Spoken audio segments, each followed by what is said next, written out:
at the time of going live, while Facebook is gathering everybody, Thursday afternoon, January 5th at about 2 o'clock. Hello. So what we are talking about today is what I've been calling the anti-New Year's resolution. What goes wrong with a typical New Year's resolution, which would be setting those big external goals that aren't really very well planned out. That's when you see people at the gym in February, those numbers are decreasing and nobody's keeping their New Year's resolutions. We all know the feeling of getting into that place of shoulds, where you've set this goal for yourself for the year and then you end up disconnected from it and it's not working and you're shoulding yourself and forcing yourself to stay in it or not even sticking with it at all. As far as goal setting goes, as a life coach, I've got a system that I might share another time on how to realistically troubleshoot and move towards those big external goals. But that is not what this is about today. Today is about the internal goals, that internal shift as a resolution. We're scrapping the old-fashioned New Year's resolutions in favor of creating you from the inside out. Totally different than those traditional New Year's resolutions. We're talking nurturing your well-being and bringing in the self-care to tune up the environment that is you in order to truly activate those outer goals. Shifting that focus from the outside in. The article that I shared earlier this week and last week is what was the true inspiration for this. And the idea was we're taking this look at how you can care for yourself now instead of layering over the top of a feeling of not enough. The difference is in the energy behind it, behind whatever goals that you're setting. If you are coming from a place of, I am already enough, then what you choose to do becomes an expression of that enoughness. That's the difference. Here's the question. How can you support yourself in a lasting way that reinforces the belief that you are already enough? Throw out your ideas as we go. I'd love to hear your feedback. How is this New Year's resolution of self-care, putting yourself first? How has that come into being? Let's look at balancing the parts of ourselves, mind, body, spirit. What are some ways that you like to tune into balancing those parts of yourself? It's a great way to look at self-care and taking care of yourself in this new year, putting that first. Some ideas for how to tune up the mind part. People suggest crossword puzzles. It's always the first thing I think of, and there are so many more.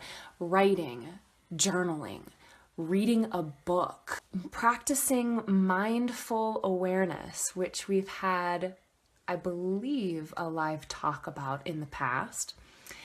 Learning a new skill. It's a great way to tune up and expand that mind part of your self-care. Memorizing people's names. How often do you meet people and 2 seconds later you have no idea what their name is? You've forgotten it. What a great skill to tune up your brain, to work on memorizing people's names. Repeat their name after you hear it. Repeat it 5 times when you're handshaking. Maybe a friend of mine who is wonderful at memorizing names, Kier, if you watch this later, I'll give you a shout out, always suggests to associate the name with a visual. So if their name rhymes with something, then you can associate it with that visual, whatever little tricks that you have. Tuning up the mind. Practicing attentive listening and recall. That is a wonderful way to not only tune up your mind, but to give to the people in your life.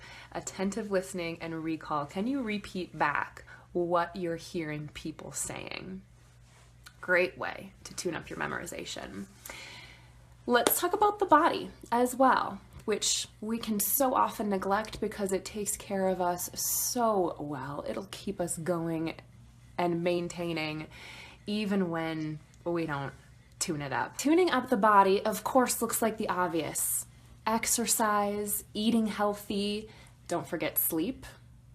Sleep is very important to nourish and take care of the body. And here's where that pampering type of self-care that we usually hear about, here's where this can come into play. Any type of body work that you do for yourself, whether it's massage or chiropractic, or there's so many different glorious ways to treat and pamper your body.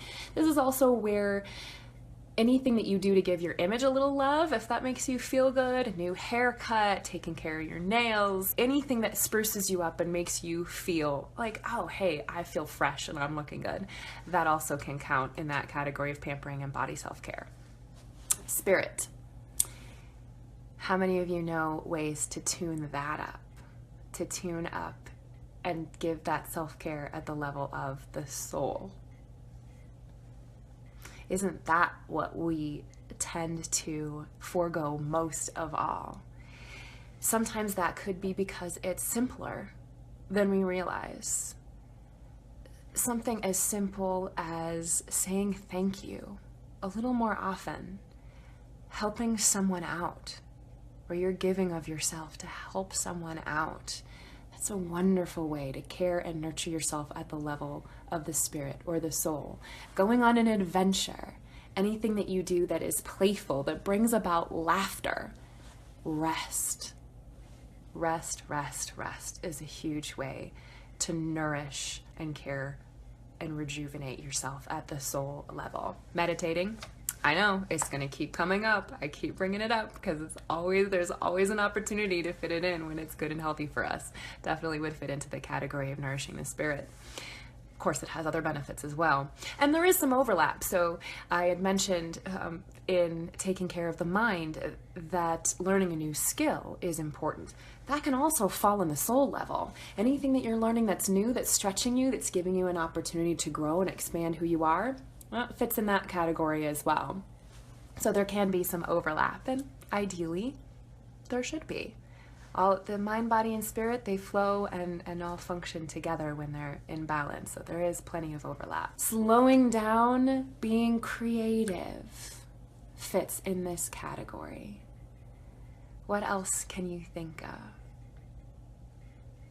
I think that's basically what I was going to throw out there for the mind, body, spirit. Now, other ways to take care of yourself as the goal for the new year.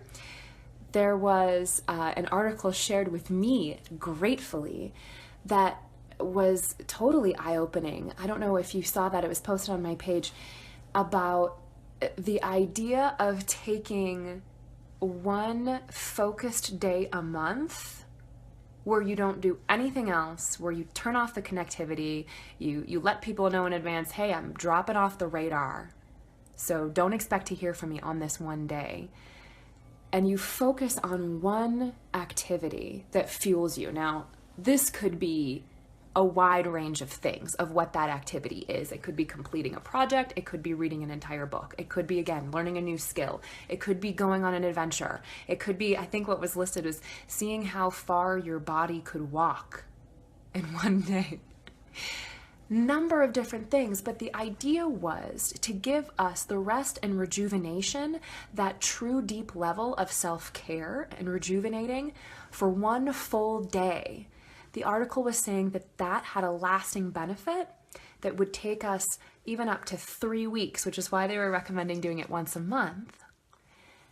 Because any more often than that, and that might put a little bit of a strain and pressure on the people around you if you have to completely check out and go off the radar for a day a month. But any less than that, and the benefits seem to wear off, but the benefits of doing that one focused day seems to last at least 3 weeks. 1 day a month. What could you focus on and let the whole world fall away? What opportunities could there be in that? In this shifting paradigm from the doing New Year's resolution, which has a time and a place, was actually just saying this morning how life is really about the balance of feeding the internal and putting it in practice in our lives. So that is the external, that is the doingness.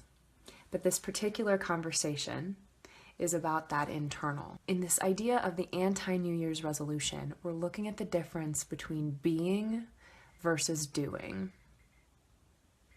So being first, tuning up that inner part. Who are we being? How do we feel? Who are we in the world? And then using that as an expression to go out, take the action, do the doingness. So being and doing, but this particular anti-New Year's resolution on self-care is about being. I was thinking, and I'll close with this, operating this way and tuning up the inner and taking care of you and taking care of the self-care, whatever the rest, rejuvenation, mind, body, spirit balance looks like.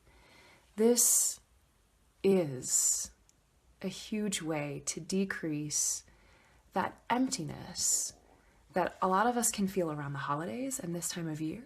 It's that emptiness that can show up, that can keep us chasing and performing and perfecting and doing and striving and trying to achieve the next thing on our list. We're always chasing. But if we slow down and tune up this inner, that is the best way to find that fulfillment, to keep us from chasing and covering up the empty. Feed this first. That inner well-being is the anti-New Year's resolution. I would love your feedback. And for those of you who are in snowy Colorado, stay safe, stay warm, and we'll catch up with you next time. Bye.